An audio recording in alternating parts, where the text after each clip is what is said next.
The following contest is scheduled for one fall. I've seen that man before, that's Randy Phil. The other one's some kind of half man, half monkey. It's a massive duplex and not one dragon in sight. Hello, and welcome to episode 15 of Snapdragon Duplex. It's a fucking live show. I've got Randy Phil with me. Hello. Live, no North Sea today. So this week we're going to be covering AEW Dynamite on St. Patrick's Day. So it was a St. Patrick's Day slam. Thank fuck you said it, because if I introduced that, I'd have done a shite accent and then we'd have just got slated. And and a friend of the show, Seamus, wouldn't show up like he said he was going to. Ah, bastard. Which Seamus? The North Sea Seamus? No, he didn't show up either. Ah, bastard. He didn't show up either. We've got no Seamuses in the house. Well, we're recording on Monday the 22nd. Big angry bastard Seamus had his Fastlane match last night and got absolutely pumped.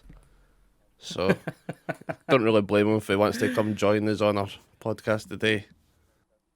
No, we'll give him a week. We'll give him a week, yeah. We'll get him next That's a plan. week. Yeah, so I mean, decent show.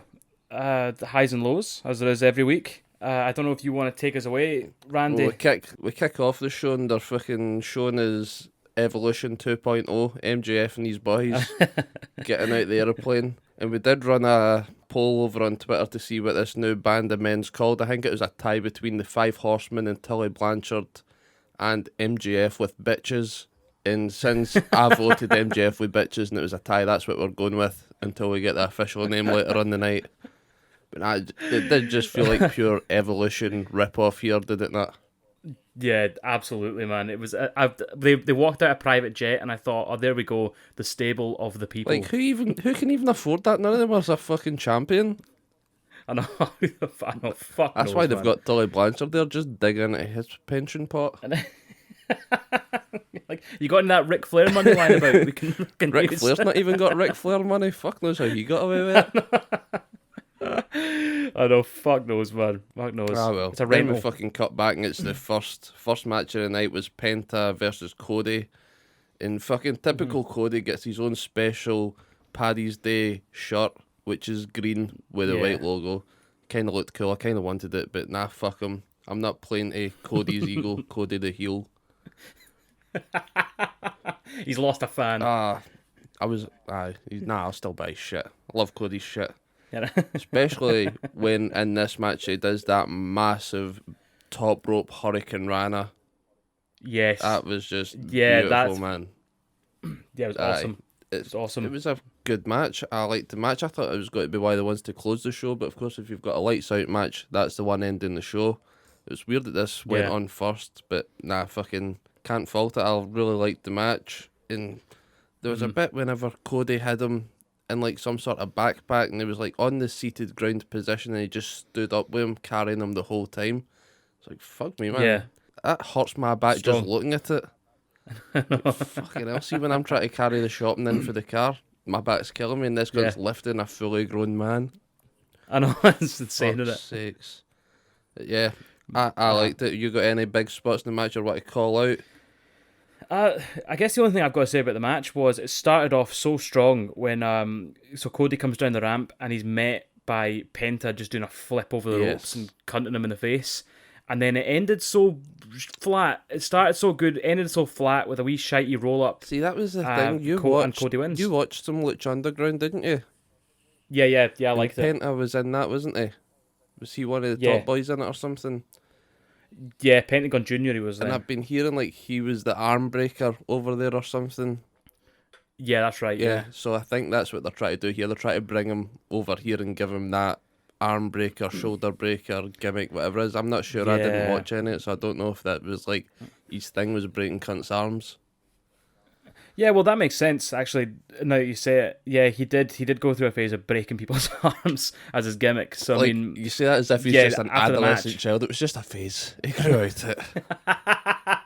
He grew out it. It's like having blue hair. It's like, don't worry, they'll dye it back soon. Yeah. Don't worry, he'll stop breaking arms soon. Well, he's just fucking went back to it now, cunt. But aye, that was the shite end not of a the phase, match. Mum, it's I not was a looking phase. through my notes here, I'm like, why did I skip the end of the match? I'm like, aye, because it was a wee shite. Penta does his big Roll up. show off, doesn't he, for a arm breaker. Yeah. Hits the arm breaker, and then Cody just like does a wee shitey shimmy to the side and goes for a roll up winner inside cradle, Yeah. something shite and quick like that. Yeah, it's crap, yeah. Which is a shame. I mean, both of us said that we thought Penta was going to win for different reasons. I thought that Death by Angle were going to make the triangle again, but they didn't show up. I mean, we're both wrong. I mean, Cody won, but why do we always go against Penta after Cody? the match. Like, he's the one don't fucking know. booking the matches. He's not got to book himself to lost that often. I know, it's like, if I had money on it, then it's kind of like the sunken cost thing. We just keep throwing money until he loses because you know you're going to win big. But yeah, when there's no money on it, then fuck. I mean, I'm just gonna go for Cody every time now. Fair enough. I would say the same, but I probably won't. I'll just... No, I mean, I won't either. Fuck it. I'm full of empty promises. After the match, Penta started battering his taped up shoulder. Yes. What a bastard. Right, and then see how the Nightmare family rushed down to help Cody. A lot of people are picking up, QT Marshall showed up fucking late as usual, no there to help him. But Arn Anderson done fuck all. I think he's got to go for a turn now. It's like he was at ringside. He's a million years old. Ah, mate, he was at the ringside, obviously, because he's Cody's fucking sideman or whatever. And then he gets in the ring and he starts squaring up as if he's going to batter him, but he took his time. And I know you're saying like he's a million years old. You don't get a pass for that. I don't care how fucking old. If you get in the ring ready to fight, you fucking fight. Don't I start. suppose Jake the Snake's taking a bump, hasn't he? Oh, fuck aye. So I'm calling it now. We're on 22nd of March. I reckon before November, Arn Anderson's got to be a fucking heel manager for somebody. But I don't think he's got to be like MJF and MJF's bitches, because they've got Tully. But, maybe, what's his name? Maybe QT. Arn Anderson and QT breaking off. Yeah, that's good. I like that. Maybe, because fucking QT, I don't think you see him on the mic much or anything, so maybe he needs a promo guy. Yeah, maybe Can you be a baddie and have the name Cutie? Nah, that's true. Think he'll just go with, go by Q Marshall or something, drop the T. I don't know. How do you like tell us what the Q and the T stand for? Yeah. Quentin Tiberius Marshall. Well, he'll just go by Marshall, and his t-shirt will say "Drop the QT gimmick." And there's merch there. There's his first shirt out. I'll say no more QT on it. There we go. And Big Show will be raging. Paul White versus Marshall. Yeah, so both of us fucking got it wrong. What's new? Sorry, next part of the show was the Young Bucks and Starfish Island Dawn having a chat backstage. Aye. So Starfish Island himself, he was admitting that he admitted that he never got kicked by them. You remember when he had this miraculous injury? Yeah, the fucking black eye that got blacker and then disappeared. Yeah. Well, turns out it wasn't real. The next real. question is, who's his makeup guy?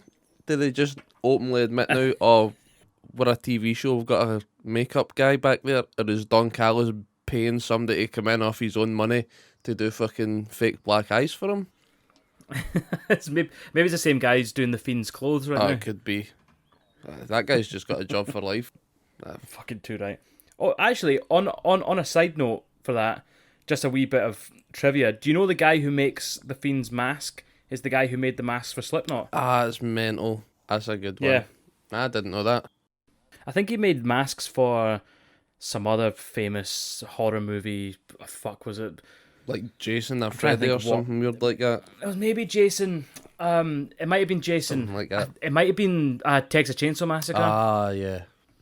But it was something like that. One of the fucking cool masks out of the new remix. He was the guy who was making That's them. cool. But he's known for making his prosthetics. So That's nice. Pretty cool. I was looking it up yesterday to see when fucking Bray Wyatt's contract was over, because I was like, he's just getting fucking wasted over in WWE. But I couldn't find anywhere where it's fucking due for renewal. Do you think he's getting wasted in WWE? Mate, he done the Fiend thing. It was brilliant to start with. Then he got the belt, and then they just quickly back turned on that. Like, no, we don't want him to have the belt. This is a shite idea.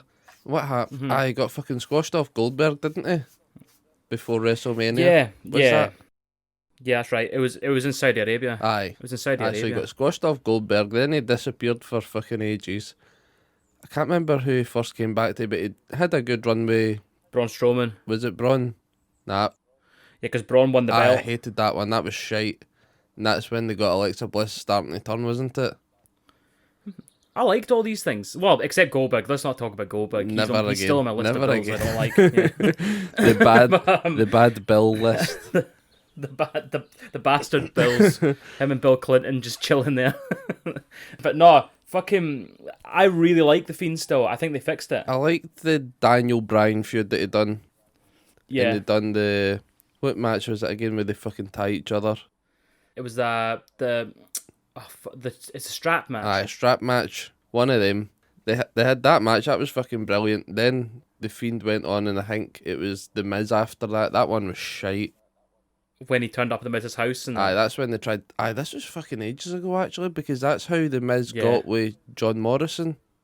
Aye, Yeah. because John Morrison came back and he was like, oh, no, the Miz isn't feeling his fucking usual self, and then they started teaming together again, didn't they?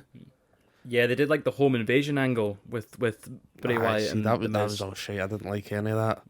Do you not like that? Nah. I thought it was a bit like DDP's run against The Undertaker, remember? Like, that's the only thing I remember of DDP, and my mate's raging because he was a WCW guy, and he's like, DDP was brilliant in WCW. I was like, mate, he's just a creepy stalker that got pumped off with Undertaker's wife. His yoga's good, I though. tried to stalk her, and then he ended up getting pegged. Yeah, he got... I love DDP remember- though, he is class, but that's all I remembered for him. The funny thing about it is, right, is that me and my missus do DDP yoga now and again, and so she doesn't like wrestling at all, as you know, but she likes DDP because she likes his yoga, and then she said that I saw that he tweeted something about the Undertaker. Do they have beef? I had to tell her this storyline. I had to explain this storyline to her. Like, see, now that And she's like, Undertaker's divorced that wife, he's probably cool with him. It's like, you're sorry I stalked your Yeah, missus he's right like- here, don't worry mate, see if you knew what I knew. It's a fucking nightmare. Fuck. if you'd known what I known, you wouldn't have done it, mate. Simple as that. Like, I come in, the fucking washing's not done or anything, man. It's a fucking nightmare. That pool boy is always over, but the pool's manky as fuck. And oh, fucking hell, man. Yeah, so... So you love the Fiend, and I good. don't hate the Fiend. I just think, because they've put him back with Randy Orton now, and you're no Randy's biggest Yeah. fan, and No, I'm not a fan of Randy. the last time they done this was WrestleMania, was that the one you were at? No, it was one before that. That was the one before the one I was at. Aye. That was 34 or whatever. That was a shite match, wasn't it? The one where they do the rings, was the awful. worms in the ring. Oh, God, yeah. And we're going to get another WrestleMania match with these two when I can't be arsed with I that. think they'll fix it. No, I think they'll fix it. They'll probably do a Right, cinematic one. Yeah, they got to. Aye. Because they got to have Alexa Bliss. The problem is, though, how do you do cinematic matches when you've got fucking... I think it's like 16,000 people or something they're going to have at Mania. Oh shit, that's right, aye. I keep forgetting. So- A crowd's got to be a thing again. I know. Aye, okay, But then they'll anyway. have a live match and it'll be shite. Did you like the Firefly Funhouse? Aye, I did. Aye. Well, I mean, come on. That's got to sell you on the Aye, Fiend. fair enough. It was good. I did like it, but I think I like John Cena's part in it more because he just got to be John Cena. He was just Yeah. like a pure... He's like what Cody is now. So he just, I'm John Cena, I'm the best. Rah, just pure showing off and Yeah. taking the piss. Because he's like, you cunts wanted me to be heel for so long. You wanted this NWO thing. And he just done it all, and there was Yeah. like no crowd there, and he was just being a wee dick about it, and I loved every minute of that. Yeah, I loved it. John Cena's one that done a fucking total 180 on me, man. Like I mean, I hated John Cena as much as everyone else did, but then it was the US title, the Open Challenge had for Yeah. the US title. Yeah, I mean, I couldn't. the only thing I You can't remember hate for him that after was that's when Sami Zayn threw his fucking shoulder out during his entrance. Yeah. Fuck. Yeah, so to go back to Don Callis, he said that he didn't get kicked by the Young Bucks. Where's a fucking surprise? and he wants them to show him the New Japan version of the Young Bucks. Yeah. He says that Kenny doesn't recognise them as elite anymore. And then they actually look like they've taken it on board. So at this point in the show, I was thinking, are we getting a heel turn? Yes. And later on in the show, I was like, probably not. Of course not. That's not how AEW or Tony Khan does things. They just plant this seed and give you a wee cock tease with it and then fuck you off. I know. The only thing I like about the Young Bucks now is their contract. I know. That's all I've got there. He should have just came out with that line. That would have popped me, but bastard. Yeah, I know. So next up, we had Jade Cargill in action, and jobber of the week is Dani Jordan. Dani Jordan. You got anything about this, mate? Just a few cool spots, cool moves, but you've probably got them. Is that massive release German suplex that Jade Cargill done and like launched Dani Jordan across the ring? That was brilliant. She's an absolute beast. Yeah, and the name of her finisher is the Jaded, I think. The Jaded. The Jaded. Oh, Jaded. Right, okay, yeah, just I get it. Just because I slur my words. I'll try and speak proper. The Jaded. But see that finisher? Who is there a bird in the WWE that does it? Yeah, Bianca Belair. Oh, yeah. Bianca Belair's one. So it looks like, for some reason, I was getting the flash of Beth Phoenix, the Glamazon. Did she do one similar to that? Can you remember? Is it the move where she like lifts you up, so your legs are wrapped around her waist, but you're facing away from her, and she like, lifts you up and slams you on your face? So Beth Phoenix, I think Beth Phoenix did do something like that, Glamazon. but Bianca Belair uses it. Yeah. And then the other thing I thought was, is that Victoria's old one? What is it that she had the Widow's Peak or something? Yeah, I remembered that she had a move called the Widow's Peak, and I can't remember what it was. But I'll take your word for it. I think it might be, but if I'm wrong, somebody just call me out and call me a fucking idiot. And that's it. But yes, fucking incoming. The Jade Cargill wins with that squash match where fucking Jaded finisher. Massive release German suplex. A half decent squash match. Yep. Did you enjoy it? Yeah, I thought so. Yeah, I mean, I've just got to go back to say what I was saying about her last show, when I said that I like when you've got someone who comes in the women's division who's built as a beast, but are really athletically built, kind of like Charlotte Flair, like that big, muscly, intimidating that way. Because like you don't need.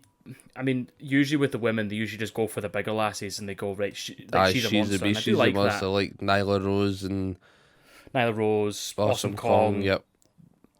Fucking Nia Jax, all these kind of people. Aye, Tamina ain't nobody meaner than Tamina.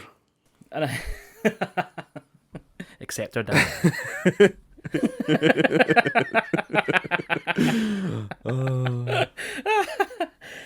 But so I like that she comes in. She's bringing like a presence that you don't have in AEW right now. They don't have anyone else like her. So expecting. I still think that they were shite in the tag match a couple of weeks ago, but this squash match did make up for it. I think maybe they just had a bit of nerves or something. First match on TV, big match. But this one here, she looked like much more in control. A good squash match. Yes, I'll take more Jade Cargill now. Thank you, Tony. Nice. thank you, Senpai Tony.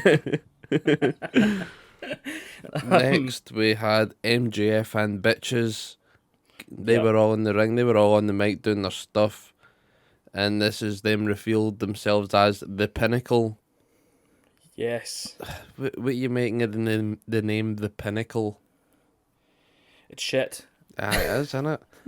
See, I was saying this to my mate last night. I think AEW have just went through like an old WWE game and see where you can pick the names of your team. They're just like going through the list. They're like, we'll have that, we'll have that, we'll have that. FTR, we'll have that. Makes no sense, but we'll have that. The Pinnacle. Jungle Express. That's a fucking weird one. We'll take that. We'll take Jungle Express. There was another one. The Varsity. Is it not Jurassic Express? Fuck it. Take them. The Varsity Blondes. We'll take the Varsity Blondes. The Nightmare Family. We'll have that. God. Oh, you're right. That's all they've done. Like that. They've just went through a fucking beer country. Fucking. Oh fuck! You're not wrong. The Good Brothers was like a Japanese thing. The Elite, bet you the Elite was like the first SmackDown shut your mouth and you only had between 5 names. I'll bet you the Elite was one of them. Man, you're probably right. I think, yeah, they could have come up with someone else, but I mean, a lot of these names kind of grow on you, don't you, after time? I mean, I remember See, Evoultion when they first came out. Good matches and that, you're like, yeah, fucking the Pinnacle are pretty cool. Yeah, it's like Evoultion seemed like a shit name. Yeah, it was. They should have just called this Evoultion 2.0. And that would have been. Then we'd be like, so they're just taking the piss. Yeah. I mean, so the name The Pinnacle is because Tully Blanchard says that this group is at the pinnacle of the wrestling mountain. I think he means the apex, right? They can't take the apex, peak. That's Randy Orton. I know. The peak. They should call us the peak. There you go. Although in London, that's shite, innit? It's like, we're shite.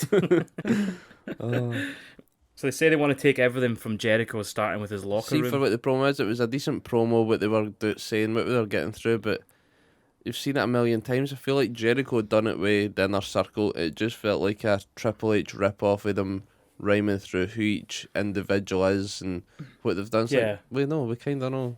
You just told us last week. We've been watching this for over a year maybe now. a good intro for MD that's not been tuning in, but I was just like, nah, this is how you're introducing them. It's shite. I'm not enjoying this now. Have you got any suggestions on what else they could have done? Just fucking, they beat up like all the Inner Circle last week, didn't they?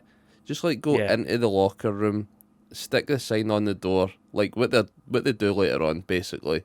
But see if there's anybody there, just like absolutely demolish them. Start an Ostromage backstage edition.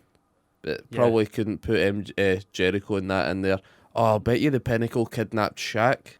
Mind how Shaq just disappeared for that ambulance a couple of weeks ago? Yeah, it's got to be the Pinnacle. And that's how you get them proper heel heat. They stole Shaq.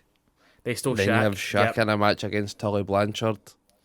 Yeah, and that's they have the to end do the of match where they've... Yes, that's Tully dead, yeah. Shaq eats Tully live on telly. So there was one point in this promo that I did really like, because it was fucking brutal. MJF said that he was separating Sammy Guevara and Jericho as far apart as Jericho's left pec and his right pec. Yes, that was brilliant. That's brutal. See, mind fucking weeks ago we were saying, MJF's hating on fat people, you think Jericho's fat and this is how he turns on them and that. And then like Jericho is deliberately in the shape he's in because he's a heel and he's just playing the crowd. I've told you this weeks ago, that's what's happened here. And see, now that Jericho's got to be the face, he's got to get absolutely shredded and ripped. And MJF's got to be shite and he's selling next time he sees him because he's got to be like this.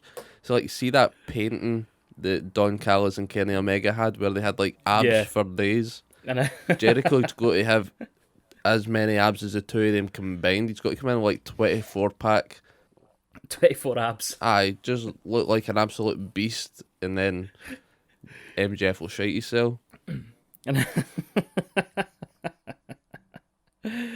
That's good. Right, like that. So I'll let you keep going with your promo for what's happening here, because I've just like wrote down the shit. It's like, they'll take over the locker room. They're called the Pinnacle, and then I was like, they've got their old WWE names. Now I've wrote boring segment because it didn't do anything for me. But what have you got? That's it, mate. I've given you my all. I can't give you any more, Cap. Well, I've got nothing this else. week, I think they've got a match happening this week on Dynamite, so that'll be exciting. We get the build of that and see where they'll go. I think it's a pure jobber team they're fighting anyway. That fucking Danny Limelight or something. It's usually him. See if they want like a jobber tag team, they throw him in the mix in a 6-man somewhere. Yeah, he's got that. Like the definitely just calling him up to get battered. Yeah. It's like, Danny, your face healed, aye? Aye, it's healed. Well, in you come then, mate. So, we'll see what happens with fucking Pinnacle this week on AEW. But from last week again, after all the fucking Pinnacle promo and stuff, we had Big Money Matt's. What's it called? Empire? Yeah, Matt Hard. Is it Matt's Empire? Matt's Empire or something. I don't know, because I was drunk when I was watching AEW and I wrote Big Money Matt's Montage. And I think mine's is better. Like, I think I just deleted his stable name because I liked mine's better. Yeah, all I've written down is Matt Hardy's Cabal. Yes. I don't know what the name is. You said Empire, and I just went with it. But Fair enough. You could have been totally wrong. You say Empire, you go, yeah, Empire. Yeah. That sounds correct. Fuck it, it was something stupid like that. I want big money Matt's montage, and I want it on a shirt. So I think they boys made their entrance. That's why I've wrote that. And then Jungle Boy's absolute banger of a tune plays. Oh, yeah. I was like, yeah. So that's exactly what it was. His banger of a tune. Marco's stunt. I've got a conspiracy theory that he's just going around collecting some weird amount of wrestlers to manage. He's like a young boy, and he's getting all these imaginary pals because he's now got a dinosaur. He's got two bears, and he's got fucking Tarzan. So he's just like collecting the strangest wrestlers possible, like a little kid or something. It's like Foster's Home for Imaginary Friends. And then at the end of it all, I've got Marco's stunt looks like Dani for the Wild Thornberries. Like, yeah. So I don't know what I'm doing. Maybe I need to stop drinking whenever I fucking write this stuff down, but... No, please don't. So there you go. You've got Donnie for the Wild Thornberries, Tarzan, two bears, and a dinosaur. If that's not a Nickelodeon show, I don't know what is. Oh my god, it sounds like the weirdest gay orgy of all time. That's why I thought that all I've written down about Bear Country is not the name of a gay sauna, by the way. Did we need to Google that one? Yeah. Googled it and you won't believe it. These two guys came up straight away. No gay orgies, no gay saunas, nothing. Just a tag team. I'm like, this isn't what I wanted. I'm gonna have to type Bear Country Pornhub next time. Get a more refined search. Couple of big bears. Oh man, I mean, this match very quickly became a stramash, didn't it? Who was in? So it was a 5-on-5 match, wasn't it? Yeah. You had those five taking on Matt Hardy, the Butcher, the Blade, and Private Party. Yeah, that's right, yeah. Nah, I've not really got fucking much for going on what's happening in the match. Ulster match breakdown, your usual 10 men just going mental in the ring. And then at one point they've got all the heels on the outside, and in the ring you've got Marco Stunt, Jungle Boy, Luchasaurus, and the two big bears. And the fucking bears just grab wee what's his name, wee Marco, and just launch him over the top rope. And I'm like, that's a pure Luther move. Why are cunts starting to take tips for Luther? Like, you're just hurting your own boy to try and hurt the opponent, and it might happen, it probably won't. But I think Luchasaurus thought the same as me, because he started grabbing him like, what the fuck are you used to playing it? That's what we do. You don't get to do that. It's like don't throw Donnie over the ropes. Aye, it's like with the Dudley boys, Donnie is Spike Dudley. Or fucking what's his name? Marco Stunt is Spike Dudley. It just that's got to be stuck in my head now, mate. I'm not going to get over that. But he's the Spike Dudley. He takes all the crazy bumps, gets launched across the ring to the outside, like probably through tables, over into the crowd. But only Luchasaurus and Jungle Boy's allowed to do that. Like Devon and Bubba were only allowed to do it to Spike. Yeah. Outsiders aren't welcome here. Yeah, I know. Do you know what I thought was strange about that spot was how scary it looked. Like he went almost fully over them. Yeah. They obviously over-anticipated how to throw a really wee guy. He takes it like Spike Dudley takes bumps, because they're just so light and flimsy. The wind could fucking take them. You need to take the wind into account when you throw these boys. It's like golf. A strong breeze will quickly fuck up your trajectory. It's easy for you to say. Yeah, I'm not even going to edit that out later, by the way. I don't think I can get a second take on that word. Trajectory. Yeah, so they just caught him. They just caught him in time, but it was a bit scary looking. Do you want to take it to the end? I don't even think I've got the end. I've got a mental double team gutbuster by the Butcher and the Blade. I can't remember what happened, but it was mental. And then Private Party hit the gin and juice, didn't they? They hit the gin and juice, and then Matt Hardy starts creaming his cell, wanting a tag. Big Money Matt gets the pin, so he comes in, hits his fucking finisher on a fucked up Marco Stunt. As if you needed to hit your entrance on it. The boy was already done. I know, wee Dani. Wee Donnie's fucked, and then Matt wants to come in and just fuck him up even more. So yes, Big Money Matt and the Matt Hardy montage win after a big breakdown from Luchasaurus in Bear County or Jungle Express, whatever. It was fucking, I don't know, I liked the match, it was fun, it was a fuck about, and it's got Matt Hardy's win back, so that's him earning a bit more money to hand over to Adam Page. Yeah, goes straight to Adam Page's pocket. See, that's what they've not clarified for me, and it's fucking me up. When does Q1 end? Is it the end of April, would you say? I would probably say, I mean, it'd be 3 months, wouldn't it? So, I guess the end of March. End of March then, yeah. Right, so this is March 22nd, so does that mean that Hangman is still getting paid money off of Matt Hardy? Aye, he'll be getting paid money for at least another week. See, you'd be fucking raging. I thought it was just like a money in a bag match, like, oh, here you go, here's my money so far. But nah, see, the way that they've said it is a third quarter earning. Yeah. If you were Matt Hardy, you'd be like, I'm not fucking fighting anymore, that cunt's just going to get it.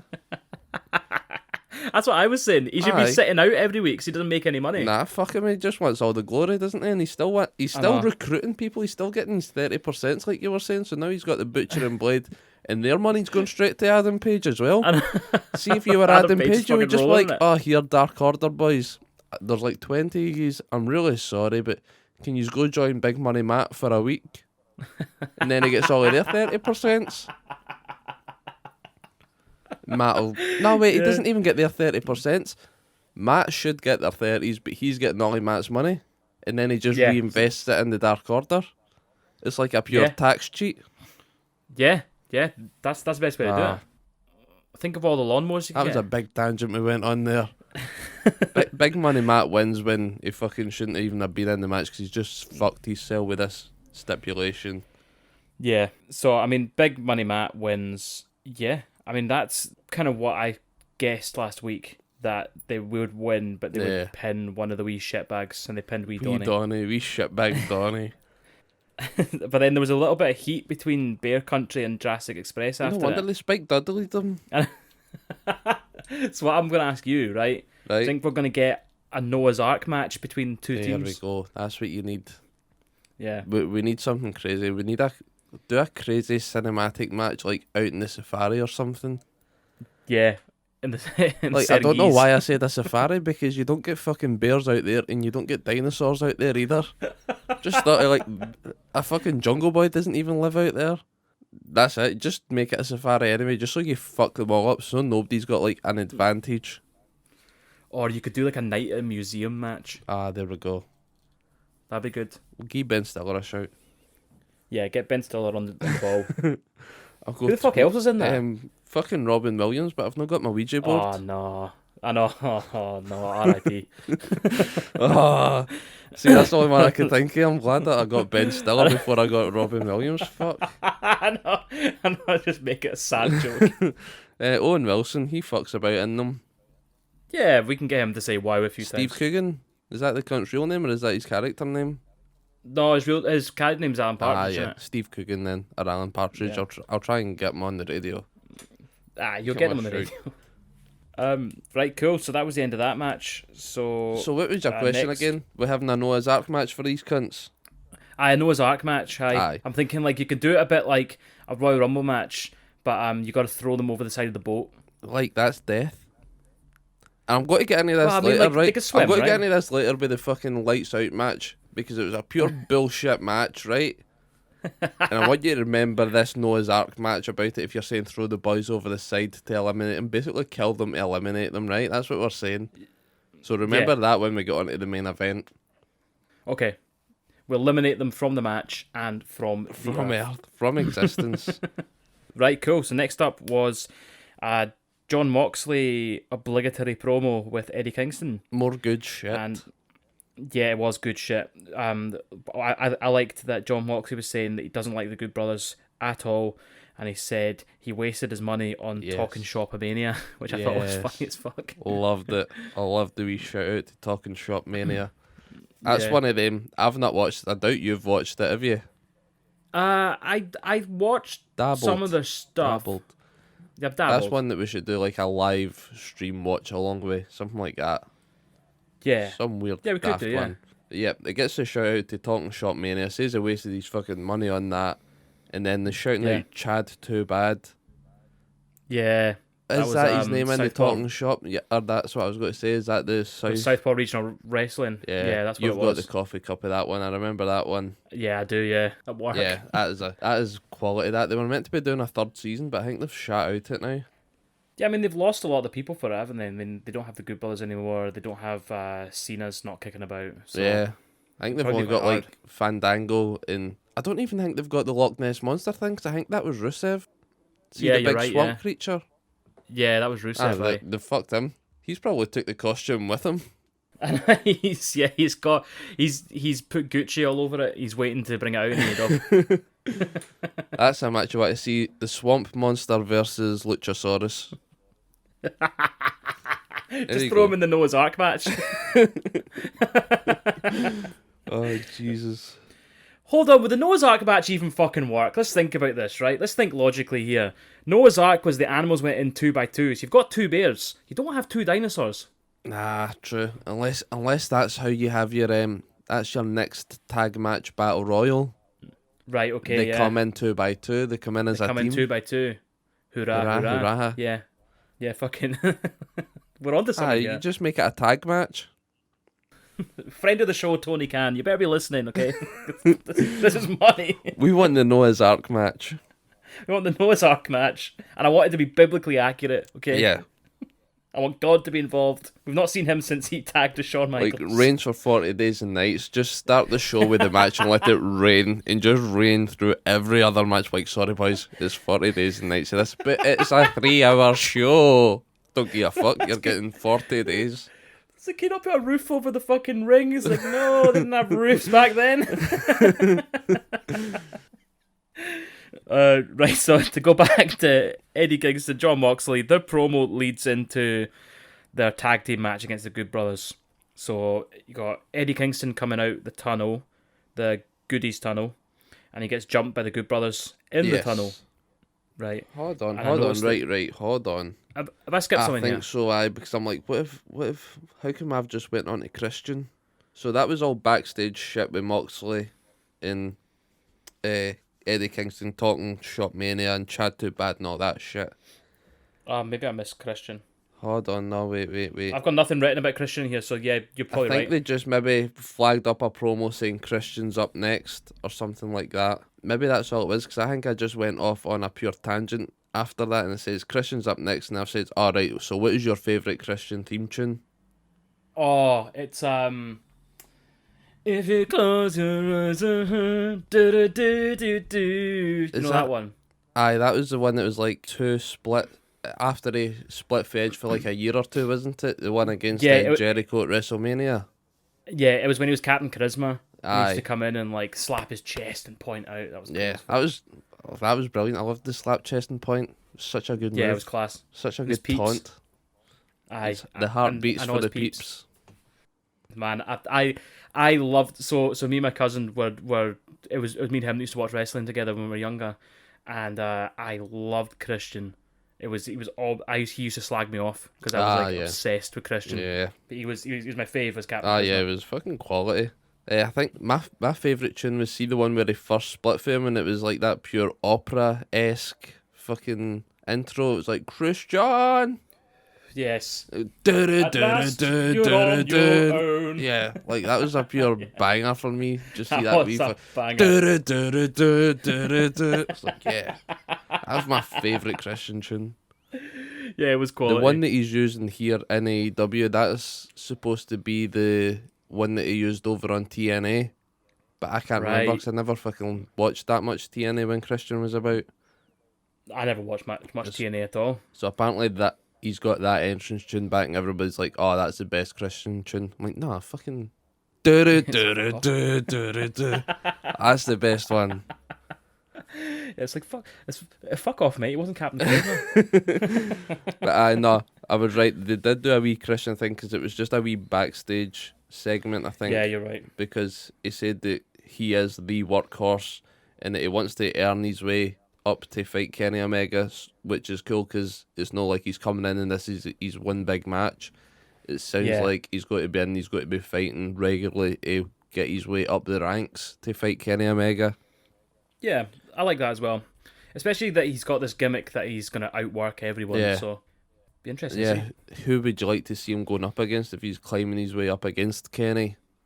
So are we assuming that he's definitely going to get right up to Kenny? I think so, aye. Unless it's just like a typical, unless it's like them just taking a pure piss take on Christian's career, where it is a case of, he's supposed to be champion, but he just never gets past mid-carder. He never gets past Darby Allin with the TNT title. It can't be Darby. It's like, no, I'm champion material. I swear I am. I'm Hall of Fame worthy. I'm Hall of Fame worthy, damn it. Jeez. Oh, fucking hell. It's on his CV. Hall of Fame worthy. Yeah, I think he probably needs to go through Adam Page. That'd be a banger of a match. It'd be a great match. I think they both work a similar style. It'll work. And Adam Page needs to start building his way back up, because that feud, I mean, there's still irons in the fires there. Yeah. Yeah, they're still going to fuck him about with Dark Order and Matt Hardy for a bit, probably. Yeah. So yeah, I think Adam Page would be a good one to see. Like, what about you? I'm not sure. I'm trying to work out like who's in the top 5 for AEW and who's like a heel, because you're not going to put him up against like banger after banger, good guy and good guy. Cody? Mate, Cody's fucking doing what you want. You're not putting him up against Cody because Cody doesn't want to book himself to lose again. I know, yeah, you're right. What about fucking... Oh, man, Brody Lee would have been perfect, wouldn't he? Ideal, yeah, mate. I was thinking there even Lance Archer, but he seems as though he's tied up with Sting and Darby now. Brian Cage? Yeah, cool. We'll go with Brian Cage just because, like, he's a big Christian guy. Cage versus Brian Cage. There you go. In a for steel cage. Surname on a pole match. There you go. Surname on a pole. The Age. Miedo. Maybe whenever Miedo fucking splits for... Oh, shout. I feel like Miedo would have to beat him. But... yeah, 100%. But it's a hard one. I've no idea. They'll probably give him a pure shite face versus face match. It'll be an absolute banger. We'll love it, but I just want something. I want something more. I'm just a hungry bastard. You're a wee John Silver. Aye. Hungry boy. Randy give him one of the good brothers then. That'll do. Give him Doc Gallows 2 weeks' time versus Christian, and that's him working his way up. Yeah, I mean, I'm trying to think, what proper heels do we have that are potentially in the title picture? And you've got MJF, you've got Kenny's obviously in the title picture. Yeah. You've got potentially Cody if they pull the trigger on that. Potentially Archer. But I feel like they've kind of pushed Archer down to the mid-card now. Potentially Brian Cage, but I feel like they're doing a slow face turn. Yeah, that's what it seemed like. There's not that many heels. I mean, Miro will be there soon. To be fair, I've just flagged it up now, and Miro is 5th. Yeah, is he? With a fucking record of 2-0. Cody's 4th, but like doesn't matter, mate. Pac's number 2. Yeah, Pac's 2nd. Can I guess the other 2? Right, go on then. Get the last one. No, you can't. Denied. No, you can't. You prick. You'll sit and listen. Right, go on then. You've got one more. Fuck knows. John Moxley. Yeah, there you go. Oh, fuck. It was the easy one. Mate, he fucking lost his big title rematch. I think that cunt would have been bottom of the list. Yeah, but I guess it doesn't work like a queue, does it? Fuck it. Apparently not, because like Cody's Tesco's. sitting 4th, and Cody has no right to be on this fucking list because he can't challenge for that belt again. He can fight for the TNT, I guess, but he shouldn't be in the top 5 if he can't go for AEW. I'm going to send him an email. Yeah, you should send them a strongly worded email. I'll tweet him like, Cody, what the fuck's this? You try to worm your way back into the rankings? You're out. MJF made sure of that over a year ago. Out. Who do you think you are? Do you think you fucking run this place? Do you think you fucking run this place? Oh, my mate TK. Never mind your fucking mate TK. Rules are rules, and Jericho said that one time on commentary, the rules matter in AEW. Yeah, and then, let's face it, Tony Khan, friend of the show. Cody Rhodes, enemy of the show now. Like, I've got... Friendship I'm ended. pretty sure my Facebook picture is still me standing with him and Brandy. But I'm like, okay, give me friend of the show. I'm just at one of these stages now. I can't be arsed changing a Facebook picture for the sake of it. Yeah, fair play. Let's go so through that's this. us done with Christian. He's just got to fight his way to the top, and then we get into the match where Eddie Kingston is jumped by the Good Brothers. Yes, Eddie Kingston is jumped by the Good Brothers in the face tunnel. So John Moxley comes out. He's selling his shoulder big time after this fucking exploding barbed wire death on a pole elimination chamber Royal Rumble match from the other week. So he's got his shoulder taped up to the nines. I like this match, man. I mean, it was really fun. It was very physical. It was 4 brawlers, wasn't it? Yeah, in a pretty ring much. Brawling. Moxley won with a roll-up. It's all roll-up wrestling tonight. I was going to say, have I got the fucking... Nah, I didn't get the roll-up for the win, because it ended with such a... After the match, I was like, whoa, this is fucking mad, what's going on here? And I just missed that roll-up, but it must be an all roll-up kind of night. Yeah, it's all roll-up wrestling for sure. But we both got this match correct. Both called it with Moxley and Kingston. See, whenever Eddie Kingston get jumped, that is the worst way you could do that entrance, because you should have the Good Brothers out first. If you're ever teaming with John Moxley, you know he's coming through the crowd. So if you get jumped, he needs to sprint through the fucking crowd. Like, see if that was in WWE, see the size of the crowds there whenever he was doing the Shield entrance, you'd be fucked, man. The match would be over before he even got to jump the barrier. Like, fuck that. Like, John, you're out first, because if they jump you, you'll already be in the ring, and I'm just at the top of the ramp. If I get jumped, you need to run through the fucking crowd with all the screaming maniacs. Yeah. Hulkamaniacs. No, the Hulkamaniacs. All the big racist Terry maniacs. Yeah, so what did you make of the match? We'll get to the Stramash afterwards in a wee bit, but what did you make of the match was just what we said, wasn't it? 4 brawlers just being angry bastards towards each other. Yeah. I've not got anything spot-wise for it, because all my attention just focused on the end of it when I tuned back in. Yeah. So the match ended, and we had Kenny and Starfish Island himself running down. Kenny's carrying a chair. Mate, they hardly ran. They did not run down. Kenny was dancing his way to the ring. Like, I know we've had a couple of Hulk Hogan ones already, but he was like pretty much jamming out with that chair. See, whenever Hogan's in the NWO playing it like a guitar, I was like, this is just Kenny partying with a chair now. Yeah, no, you're right. You're spot on. JR said that Don Callis is a boil on the buttocks of life. Which that's a pretty creative slagging there. I don't think he came up with that himself. I reckon somebody called him that once before, and he was like, ouch, that one's going to stick with me for a while. He has it in his, like, he's got a wee notebook of when he gets, like, totally slagged. He's like, right, I'll keep that one for later. Every slagging he's ever had, he's like, I'm going to, that's mine now. There's a lot of tear stains in the book. So I better write it before I forget it, but it still hurts. So we had a wee Stramash. They put Moxley's neck in the chair. They were going to jump off the top rope to, fucking kill him, I guess they were aiming for. Murder. Manslaughter. Is it murder or manslaughter? Like, I mean, it's definitely intended to... I don't know. It'd be a hard one to hold up in court. It's like, so you jumped off the top rope of a wrestling ring and tried to snap a fucking chair across his neck. Right. And you say you didn't expect him to die. Mate, this is another thing, right? This is just another tangent. This is all tangent for me today. All tangent wrestling. I was speaking to my mate last night when I was watching Fastlane, and he was like, see if somebody's contract was coming up for renewal in WWE, and they're like, no, I'm not signing. Mm-hmm. Vince should just stick him in like a Hell in a Cell way, a flaming Hell in a Cell, barbed wired, exploding every weapon match. Then if he gets injured like the day before his contract's over, they can't take him to court or anything. It's like, whoa, he fucking signed the contract, right? I can do whatever I want to him. And then just injure him, just fuck him up and be like, oh, you want to go to AEW now? Try that, you fucking... They'd probably re-sign as well, because they'd be like, oh no, but they don't Vince get wouldn't health want them. insurance. They'd be like, nah, you're fucked, mate. I know. You're in a wheelchair now, you're no use to me. It's like, yeah, what are we going to call you? Fucking Wheels? Get fucked, mate. Get out the door.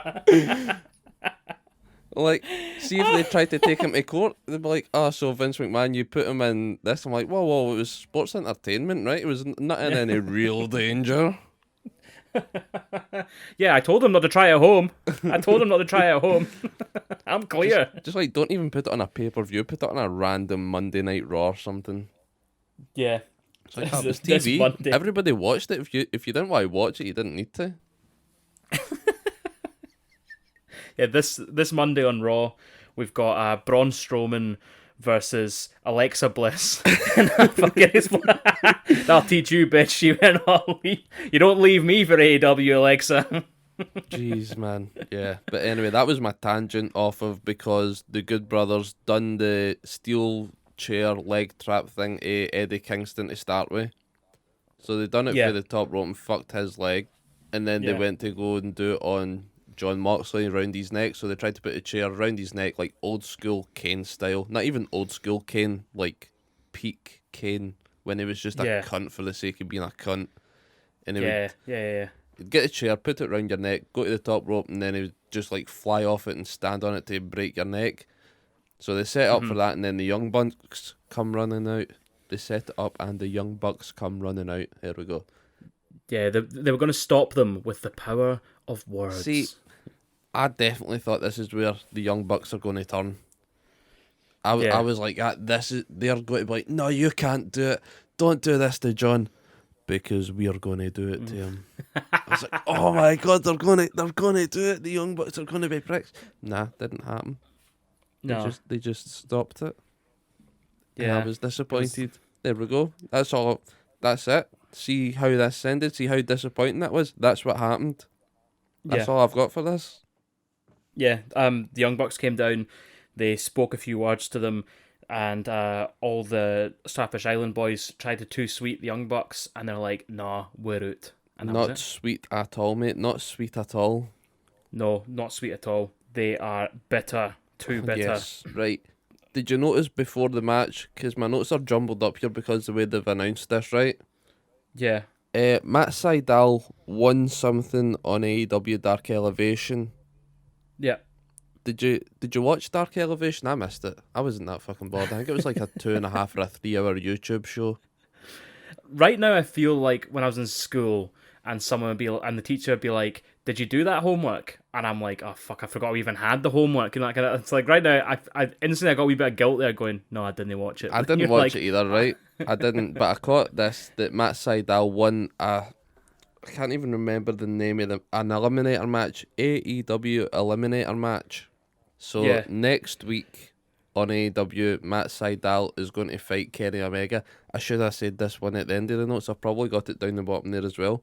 But they announced it before this fucking match. That's why it threw me all to fuck. So next week, Matt Sydal is fighting Kenny Omega in a non-title match. And if Matt Sydal wins, then he gets a future title shot. What the fuck's the point?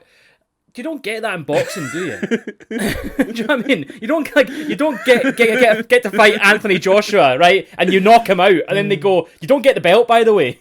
You get to fight him again, and then you might get the belt." I'm glad that you didn't know about this one because that reaction was brilliant. It just makes no sense. Matt Sydal beats Kenny Omega clean, right? And they go, "Well done, mate. Well done." He's like, "Did I get the belt?" No. See how we never go through a full what's happening next week and we ever say like every match is a clean win? This is my dirty win for next week. Like, I'm going to throw one in as well. Moxley and Kingston will come down and get Matt Sydal the win so that he can fight Kenny next week for the belt. Yeah, okay, yeah. That works. It might not even be next week. I don't know when they say they just say a future title shot. Yeah. I mean, AEW do have prior of making a huge match, like the Eliminator match or like the fucking Face of Evoultion match. Yeah. And they make a huge deal out of it for nothing, and it just falls flat. And what they win is nothing. You win nothing. Good day, sir. That's it. Thanks for coming, boys. Yeah, you win a ticket to next week's Dynamite. Right, so see now that I've got that out of the way, I'm fucking back up to scratch with my notes, and I was like, why haven't I got Moxley and Kingston match? And like, I do have it now. Yeah, okay, right. I clocked that John Moxley done a pile driver. It's like, that's a fine. That's a 10 grand fine there. And then Moxley does a tope suicida. Yeah. It's like, what the fuck? When does he pull that shit out? Did he not used to do stuff like that? No, he did that in fucking Mate, the only thing I WWE. remember in WWE was that shitey clothesline rebound, but I want it back. I want it back. I know. Do you mind when fucking Michael Cole called that the wacky line? Oh, no way, did he? No, I turned my telly off.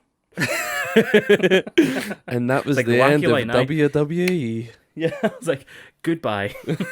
See you next week. No, he does tope suicidas all the time. Does he? I clocked it here. I was like, fucking hell, I didn't notice that. So he's done that, and then he done the pile driver, and then I've got Moxley with the inside cradle pin on Carl Anderson. Inside cradle is the WWE version of the roll up, because that's how they've been winning all these matches over the past few weeks. Instead of a wee shitey schoolboy roll up, they're doing inside cradles. No, you're right. Then Kenny came out with his fucking chair, and I was getting pure vibes of like an old Sega game boss. See, like Street Fighter or something, or Streets of Rage, just like that. That's the vibe I was getting off Kenny when he was just coming out with his wee chair, partying away. Oh yeah, that's. And then I thought the Young Bucks were going to fucking turn. Didn't happen. Pure fucked me up. And then John Moxley recovers and chases away the Starfish Island. It was all right. It was. You keep thinking like they got to write John Moxley off this week. He's not getting wrote off anymore. That's it. They're just going to stick him in this tag team, protect him a bit so that he doesn't like take too many losses or doesn't have so much ring time.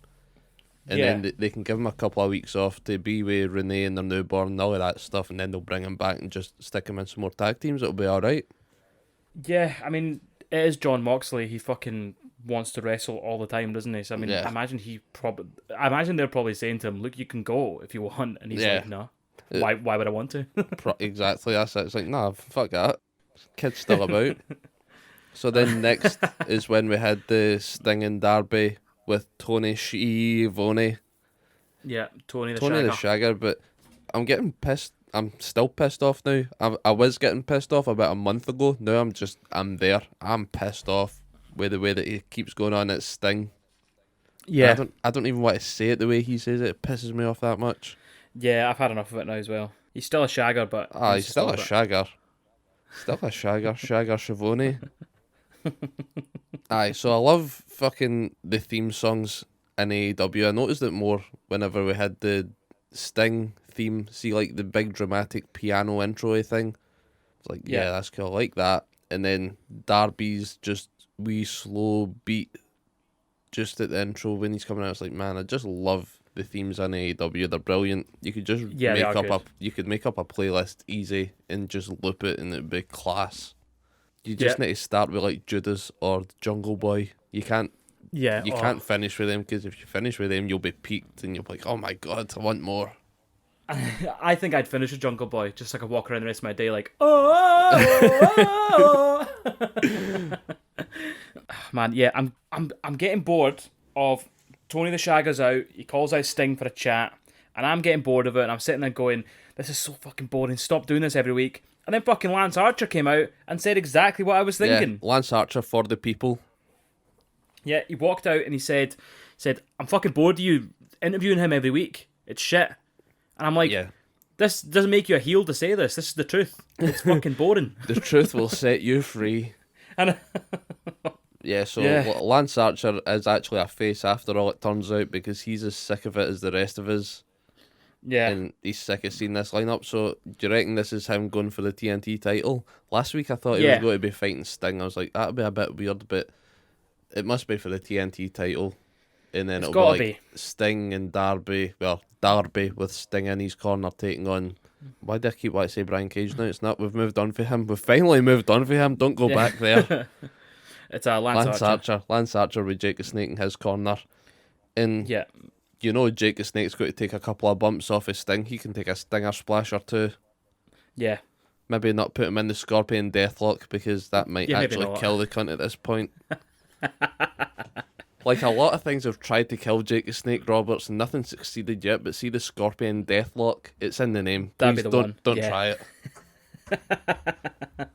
Do you know what? And this is just my call for the end of this feud, because it's just starting, but this is how Lance Archer becomes TNT champion.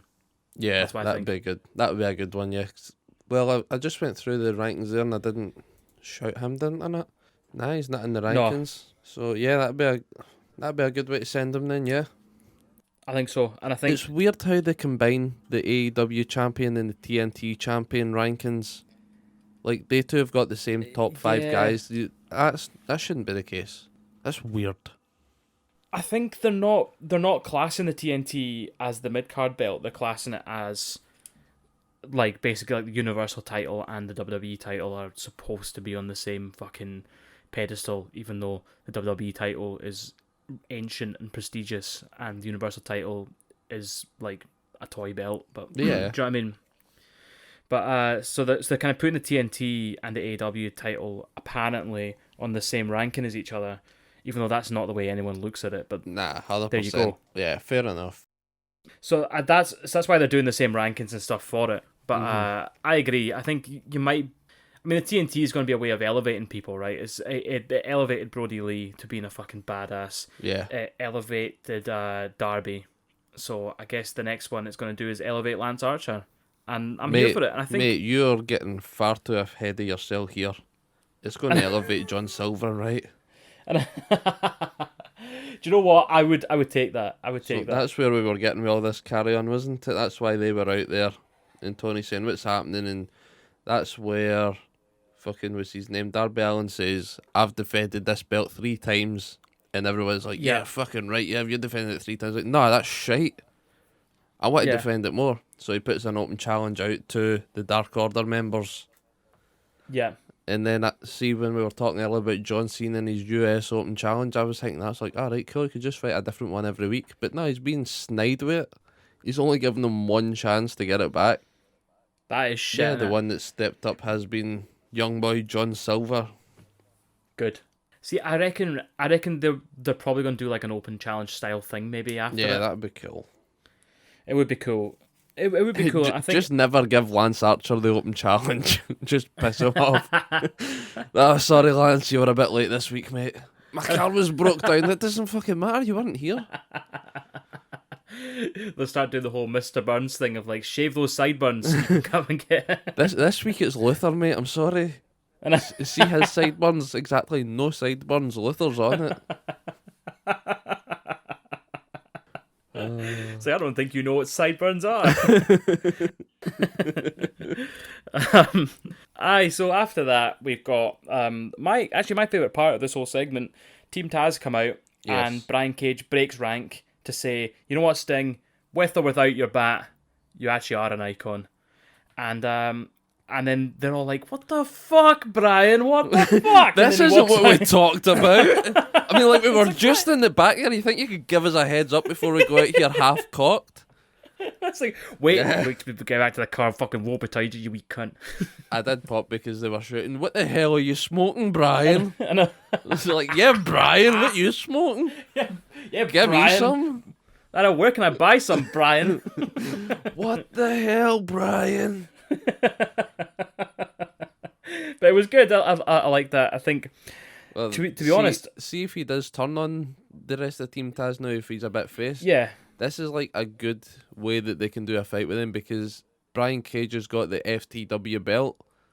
Yeah. And then Taz will be like, give me the belt back. He's like, nah, fuck off. This is the FTW belt, and you don't like what I had to say about Sting. I'm not doing this for you. This is for me. This is what I thought. This is why I'm an FTW champion. I don't care what you're saying or what you're thinking. And then you get Team Taz versus Brian Cage for the FTW belt. Yeah, if you want your belt back, Taz, you're going to have to fucking beat me for there it. you go. Yeah. Imagine Taz trying to lock in a Taz mission on Brian Cage. I mean, Taz is tiny, but he's still hard as fuck. But just like try to get his little T-Rex arms around the massive Brian Cage.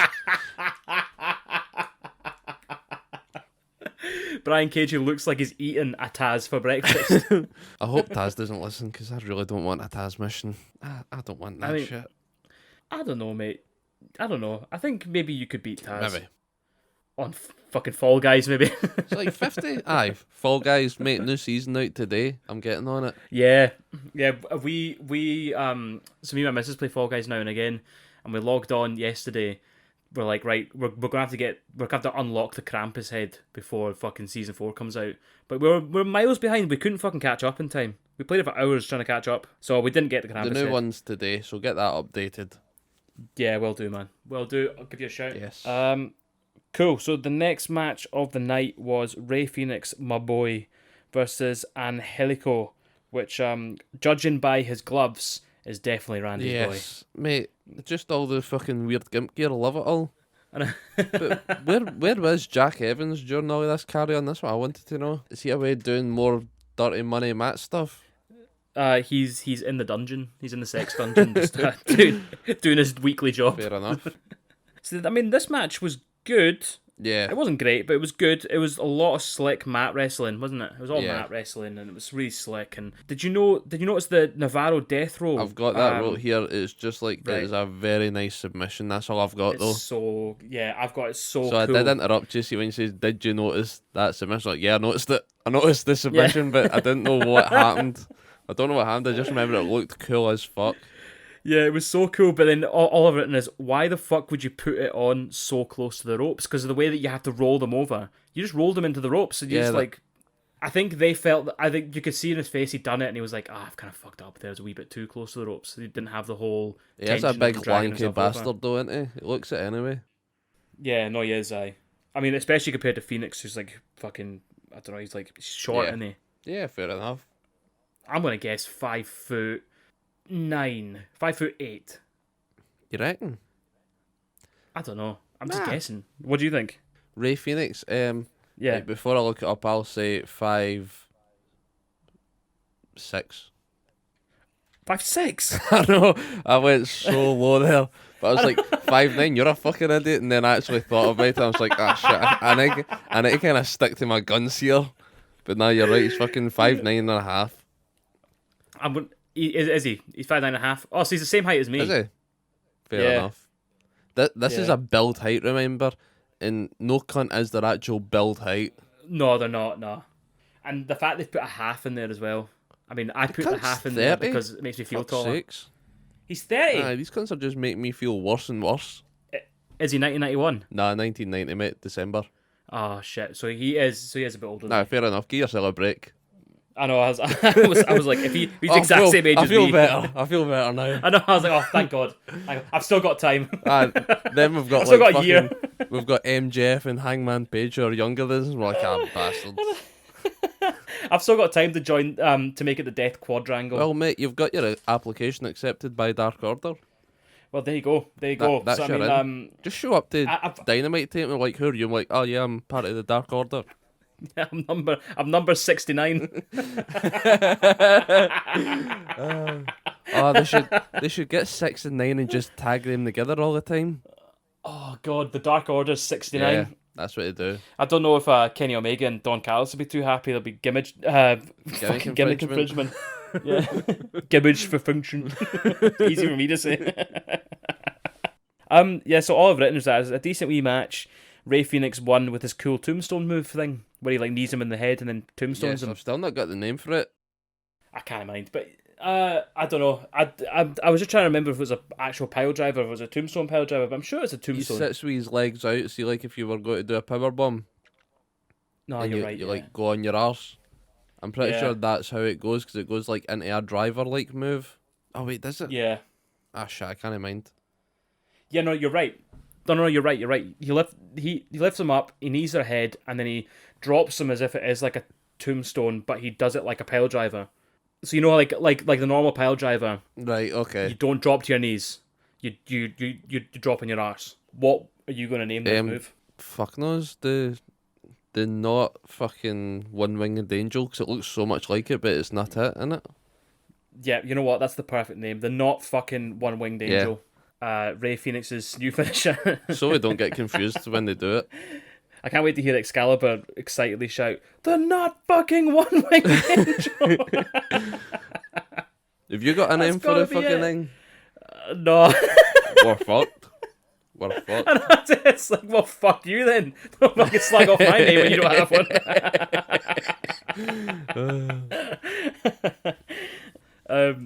Right, have you got any notes for this match? Just that Navarro death row submission. Where is Jack Evans? Probably sucking off big money Matt for more money. Rey Fenix wins with it. I've got a 6 hout, but I don't know if that was me just steaming and slap my phone. But after that, I've got, is that what it's called? Six out? Six out? Sit out? Was he maybe saying sit out? And I've got that as six out. Right, so it's maybe... right, aye. Right, I'm a dick. To be fair, that's probably better than the not fucking one winged angel. I know. The 6 out. Alright, it's now the 6 out. It doesn't mean anything. But it's not, but it doesn't need to mean anything. Fuck it. 6 out. I'll edit it later so that when you ask me what I think the name's going to be, I'm not going to do that other one. I'll just say the 6 out. 6 out. Like, why the fuck's it called the 6 out? I'm like, I don't know, that's what they said, wasn't it? It's like, see when you mishear lyrics on a song for ages. Oh, yeah. It's like, what's that, 6 out? No, I said sit out. Nah, mate, 6 out. I've got a story about that, actually, about mishearing lyrics. When I was in college, one of the boys I used to drive to college, we had, what's the song again? Dakota by Stereophonics, you know, I feel like the one. So he was singing really loud to it. And he was singing, and I feel like a worm. You make me feel like a worm. And we're like, what the fuck are you saying? No. It's like, a worm. A worm. I'm like, what the fuck is wrong with you, mate? So we just called him the worm for the rest of the year. Mate, there's nothing worse. See when you're doing it with such confidence as well, just belting out a tune. And then like, hold on, what did you say there? And you're like, oh no, what? I think we paused the song as well. You're like, pause. And he's like, oh, what are you doing? It's like, what the fuck are you singing, what are we doing? Hold on, mate, what are you doing? We are not the problem in the car. We are not the problem in the car right now, right? We need to know what you're saying. Fucking Scotty to Otty over here pulling out the worm. Should I just roll into the lights out unsanctioned match? No, because first we had a big fucking kafabble, flaffle-daffle, stramage interview with Miedo and Kip Sabian.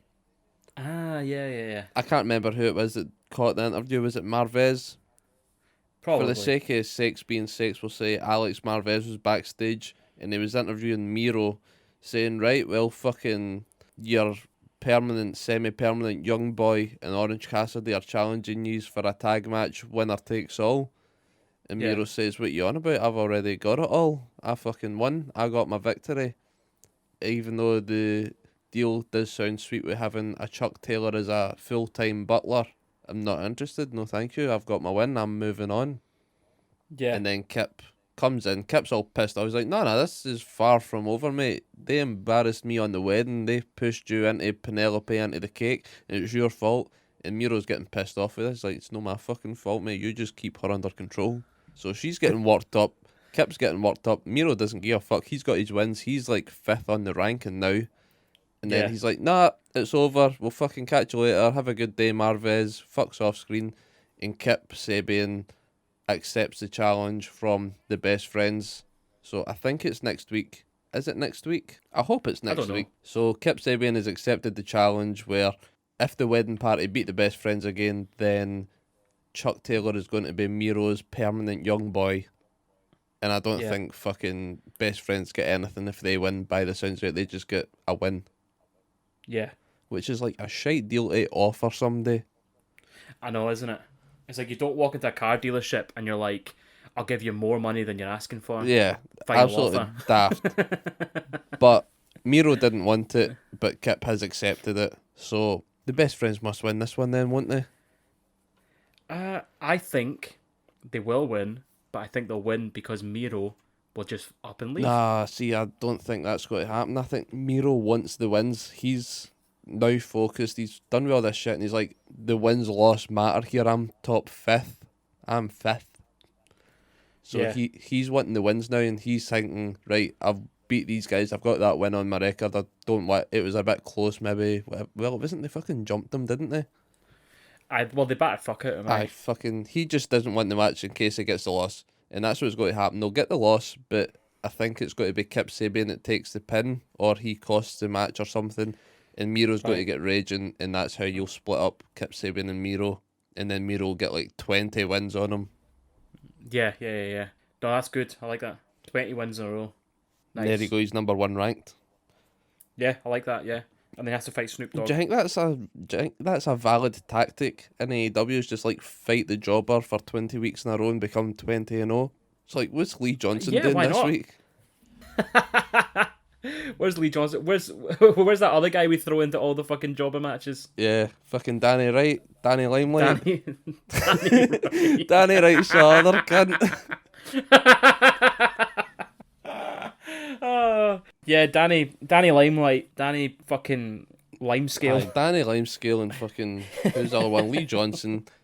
Just feed them to Miedo every week for 20 weeks, get him a 20-0 record, and he's the new number 1 contender. Valid tactics. Yeah, it's gotta be. I mean, it isn't, but it's gotta be. It's gotta be. Like, they don't take that into account. See, when they're like, it's wins and losses. A win is a win. Yeah, no, I agree. So why have we not got fucking Shaq versus Snoop Dogg in a number 1 contenders match yet? That's Mate, what I want to I'm know. waiting. Snoop Dogg took Shaq from the fucking ambulance. There we go. It's the only logical explanation. Nah, mate, the Pinnacle done it for heel heat.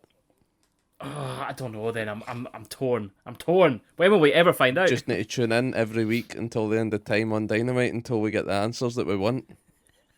Either that or until Shaq dies, and then you like, we're never gonna know. Mate, see if he just like died on basketball or something, and then he came back in wrestling. He's like, I'm not Shaq, what you on about? Just kayfabing everybody. Faked his death so he could be a pro wrestler. Shaq kayfabe dies backstage on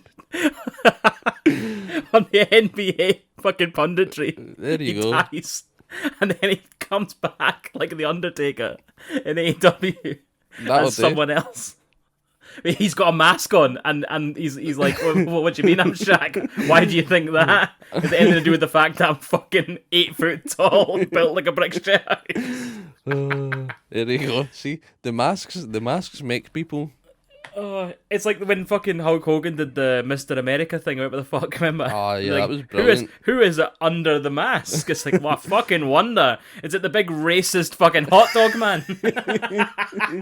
I don't know who it is, but he keeps saying racial slurs.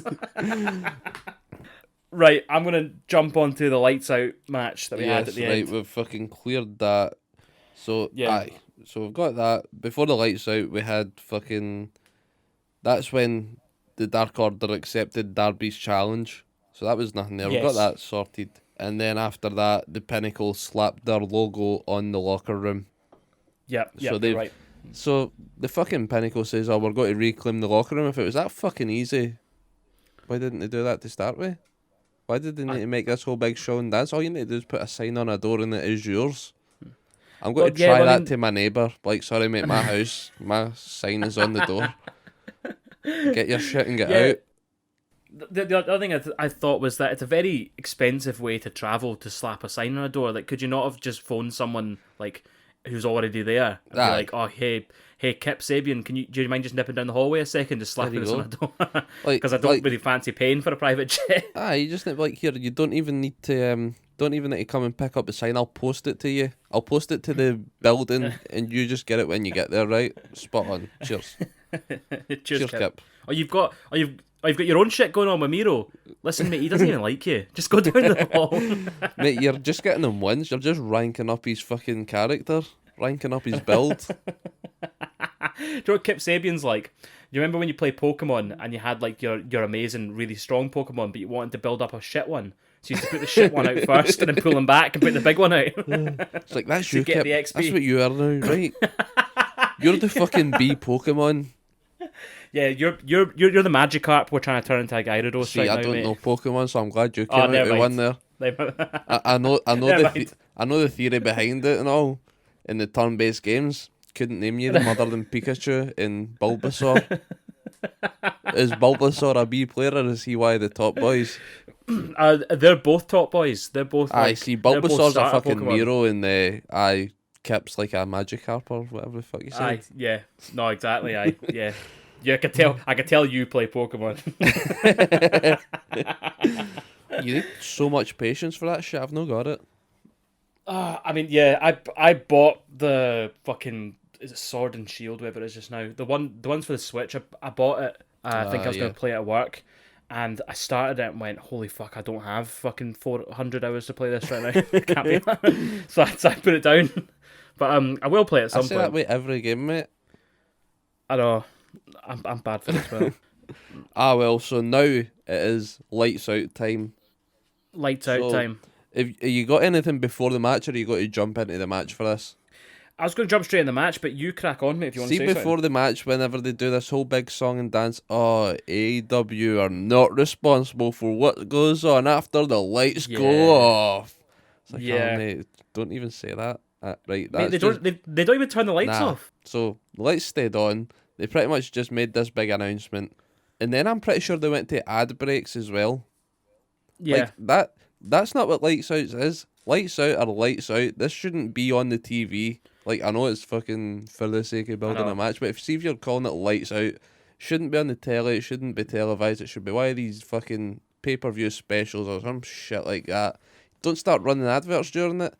And then they start saying, AEW is not responsible for anything that goes on after this announcement. Like, mate, your fucking two birds are absolutely killing each other in there. If they get fucked and they're like, oh, no, my company didn't cover it. Like, what you on about? Your company didn't cover it? It was on TV. Ah, no, it was on TV. They got paid for it. They got paid for it. They got their ad time. They ran fucking adverts. But they put that announcement out saying they're not held responsible. So, yeah, I'm fucked now, mate.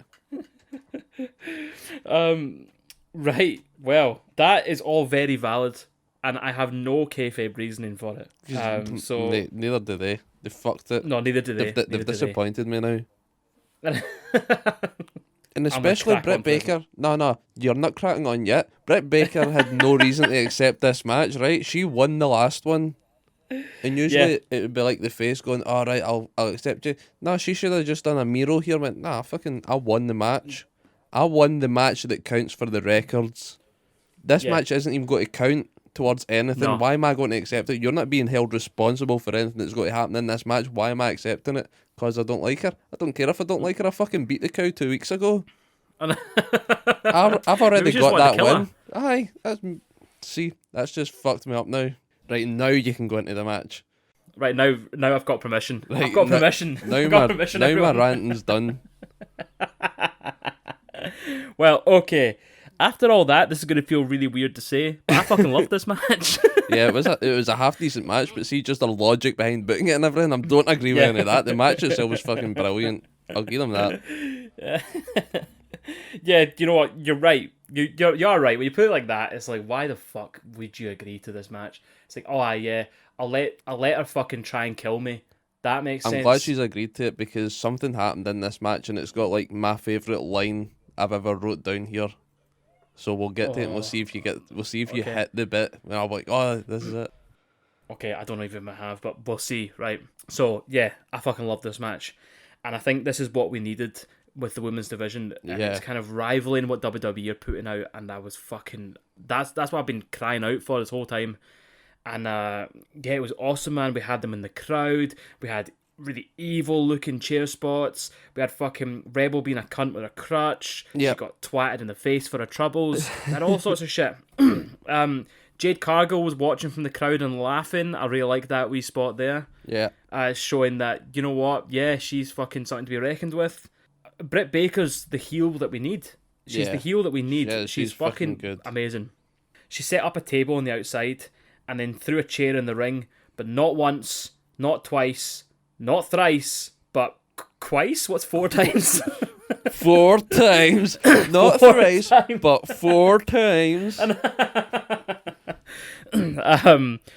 Thunder Rosa had a fucking wee blade job for the boys.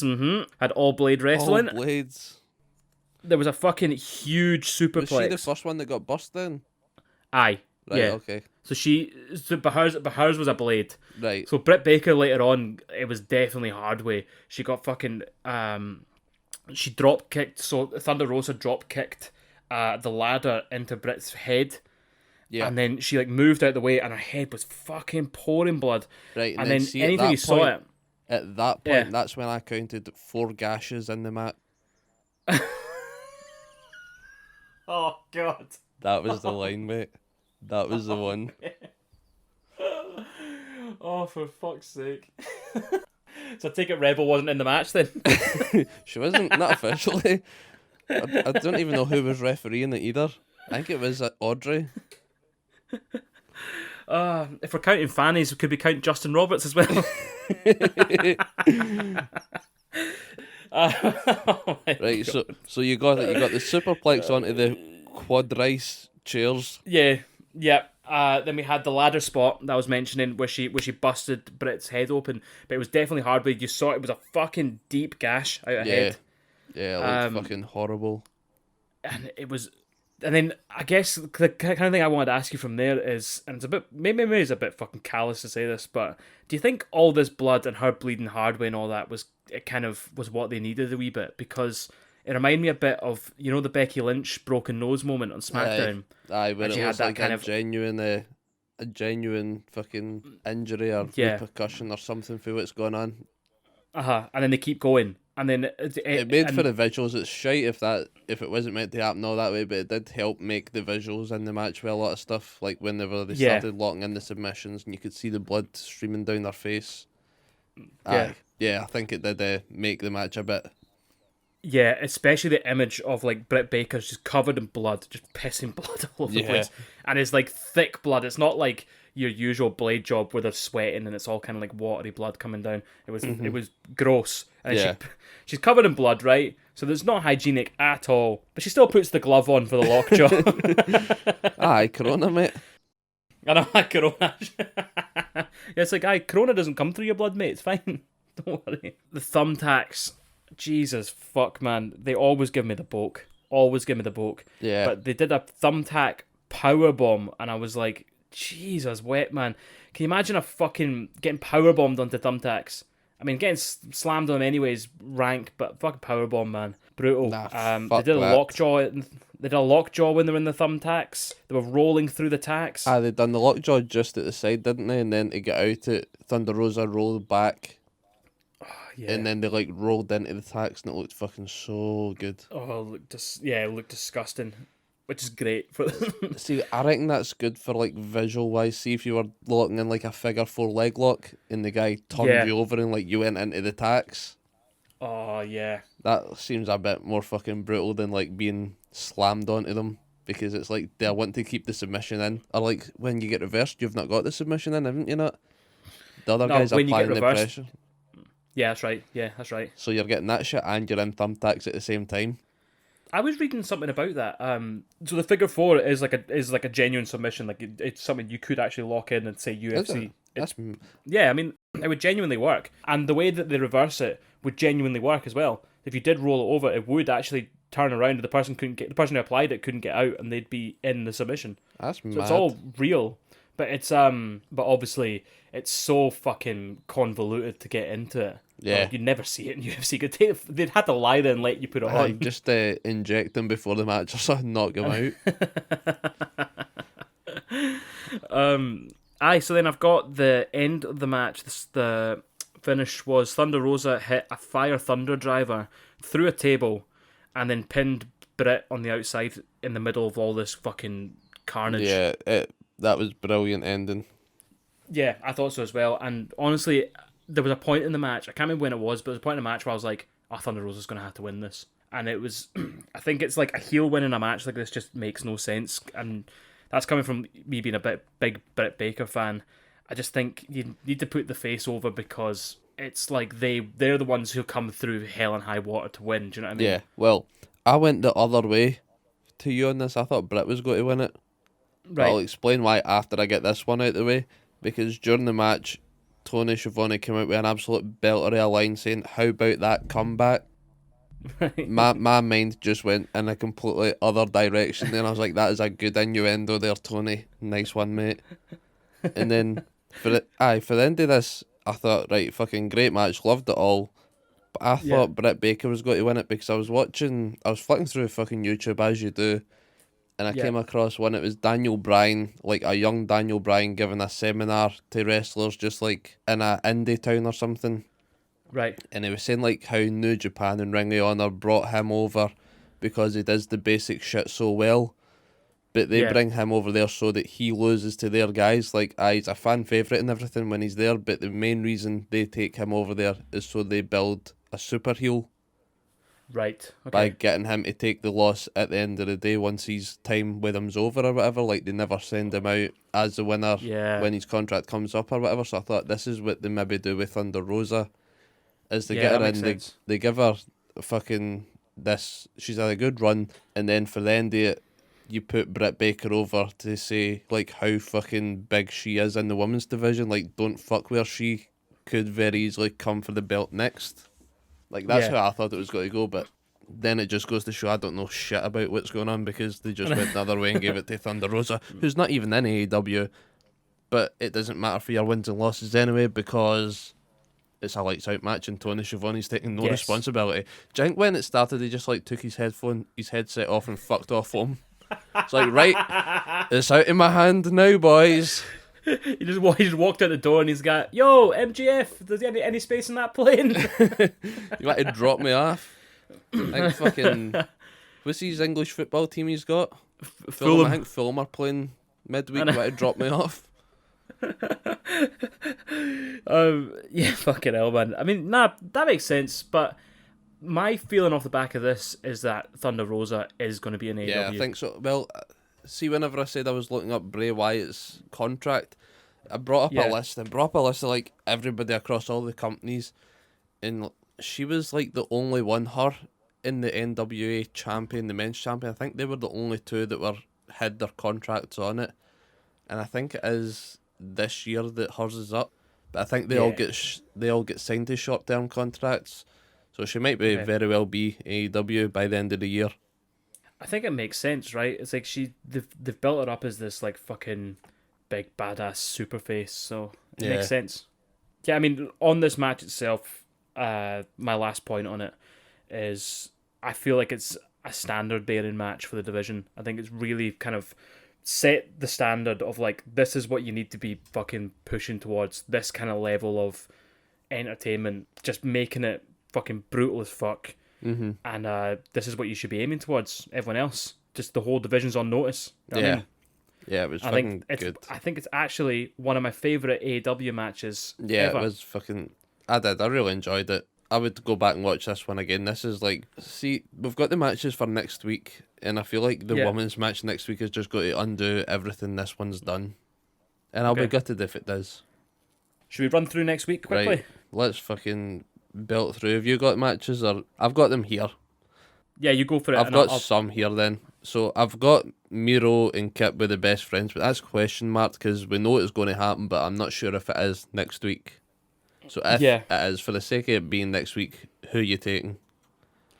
I was going to say, it's got to be the best friends. It's got to be the best friends. Yeah. Got to be. Next, we've got Nyla Rose and Ty Conte. And I think they said this was a rematch from the women's qualifier rounds. See for that big tournament they just done. Yeah. But did they actually get this match? Yeah, they did. Did they get this one? Because I remember, who's the other Dark Order? Anna Jay. Yeah, no, this was the one where we thought it was going to be on Dynamite, but it actually wasn't. It was on fucking... Oh, I was on that random Monday. Yeah. Right, aye, okay, that's fine. Because I thought this was the one where it was the other Anna Jay or whatever, and they didn't have some matches, and it all got fucked up because she got injured. But nah, if they're saying this is a rematch for the qualifier, then Nyla Rose and Ty Conte. So, who do you think will take it? I think Nyla Rose. I think it might be Ty Conte. See, for the sake of it being a rematch, and she's not officially Dark Order yet. I'm not sure. Like, she's pals with that Anna Jay. Yeah. But Anna Jay's been injured, so you can't do any like female Dark Order stuff for a while. Yeah. So unless they maybe put her Dark Order, even though Dark Order are faces, they should be heels. Get her in this match, Nyla Rose. Get a screwy win or something. I'm not even saying screwy win. I'm keeping that one. Can't remember what I'm keeping it for. I'll remember when I get to it. But yeah, I'm going with Ty Conte, and you're saying Nyla Rose. Fair enough. And then the next match, we've got the Pinnacle versus the Varsity Blondes and Dante Martin from Top Flight. I mean, it's obvious, isn't it? The FTR and Sean Spears are the ones in this match. So I don't know what MJF is doing, if he's got to be at ringside or on commentary or some shit, but he's not advertised for this match. It's a 6-man tag. Right. It's got to be the Pinnacle. It's got to be, but it would just be brilliant if it wasn't. See, after all this big fucking, we fucked up the inner circle. We took the locker room and then they lose to the Varsity Blondes and Dante Martin. And then they're like, oh nah, this is the Varsity Blondes locker room now, boys. That's how it works. We've got this sign. Yeah, they bring their own wee fucking post-it note to put over the thing. When do you reckon we'll see fucking the inner circle again then? Surely they won't be back this week. You need to give them like a good time off to recover. Yeah, I think it's either... I was going to say I think it's going to be this week, to be honest. That was the other thing. Mind I said I was looking up contracts. Jericho's is up this year. Do you think he's going to take a backstage thing at AEW, or do you think he's going to go back to WWE? I think he could go back to WWE because whenever he first signed with AEW, he says to Vince, look, I'm going to sign with this company unless you can give me this, and this. And I think one of the things on it was these Jericho crews. Yeah. Because he initially pitched that to the NXT guys, Triple H, and they're like, no, we don't want our guys on the boat for whatever reason. Yeah. So then he left, they done All Elite, and they got his own Jericho Cruise thing happening. But whenever he signed for All Elite, Vince contacted them and he says, nah, right, we'll get you out this contract, how much is it, and we'll bring you back here and you can do what you want, because Jericho wanted WWE. But then Vince told him, no, fuck off, you're not getting what you want. And then Jericho went, right, fine, I'm signing with this, All Elite. And then after it, Vince fucking backpedaled. He's tried to sign Jericho back, and Jericho said, nah, I've already signed the contract, that is what it is. Maybe next time. Yeah, you know what? That makes sense. But Jericho does always end back up at WWE. I don't think he's on bad terms with any of them there or anything. And see, for the sake of it being money, he must get a fuck ton of money. So if it's a sake of money, Jericho will be there. But if he's really enjoying what he's doing on AEW, and I reckon he is, because he'll be getting like more freedom. But Jericho was one of the guys in WWE where they were allowed to do some shit and not clear it with whoever. Yeah, well, he was the biggest surprise, wasn't he? I mean, John Moxley showing up was obviously a surprise at the time. Yeah. But, I mean, you knew when you look back on that, it makes sense, right? Aye. The Chris Jericho thing was so out of left field. Yeah, I mean, everyone always thought that he was going to be WWE until he died. So. I reckon he'll sign with. I'm so on the fence with this one. For the sake of it, I'll say he'll stay with AEW because he's getting some good shit there. Yeah, I feel like he's gonna do a dub, but I wouldn't be surprised. I think he'll go back to WWE at some point because he needs to go in the Hall of Fame, doesn't he? See, if AEW fucking disappeared overnight, Jericho would still be back in WWE. Yeah. Like, they're not going to knock him back. He's got so much to offer. Yeah, absolutely. Yeah, fuck it. He's staying with AEW, though, until they do just disappear. Until they do a shack and they end up in the back of an ambulance and then they disappear. And nobody even acknowledges it. Like, I'll phone you on Facebook the next week. I'm like, aye, so AEW. I'm like, what are you on about? AEW is never a thing. Just I'm pure like, conspiracy theory, mate. I'll be fucked. I think like Ultra Mash Wrestling. I'm like, that's a good joke. How'd you come up with that? So we're both saying the Pinnacle then, aren't we? The Pinnacle versus Varsity Blondes and Dante Martin. The Pinnacle win. And for some reason, I've wrote Shawn Spears gets the pin. I think it's because I expected we were both going to say the Pinnacle will win. So I've narrowed it further down to say I reckon Shawn Spears will get a pin. I think they'll do that. See the triple spike pile driver that they've been doing with Tully? Yes, they'll do that with Shawn. I think that's what's going to be their fucking move, their trios move. Shawn Spears will come in and do the foot grabbing. Yeah, I like that. I like that. So we've got that one then. Next match is Darby Allin's open challenge for John Silver. Darby Allin TNT title retaining. Yeah, got to. Yeah, I'll be raging though because I fucking love wee John Silver, Johnny Hungry. I know, me too. And I'll be disappointed seeing him lose, but after everything that Darby's gone through, and it does look as though they're building towards Darby versus Lance Archer. Yeah. Give it to Darby. Darby. Yeah. And then the final match is Matt Sydal versus Kenny Omega. I've wrote this is in the Eliminator match. I'm not sure if this was the Eliminator or the one on Elevation was called the Eliminator, but if Matt Sydal wins this match, he gets a future AEW title match. No, Kenny's gonna win. You reckon? And my money's on Matt Sydal, and I've already fucking went through it. John Moxley and Eddie Kingston's going to cost Kenny Omega the fucking match. Matt Sydal wins, and then fuck knows when he gets the title match. I still can't get over that. Still can't get over that. I can't get over the fact that you have to fucking beat the champ to get a shot at the champ. So you just had a shot at the champ. Yeah. Fucking weird one. Oh god. Right, so you said that you were predicting a screwy finish for something.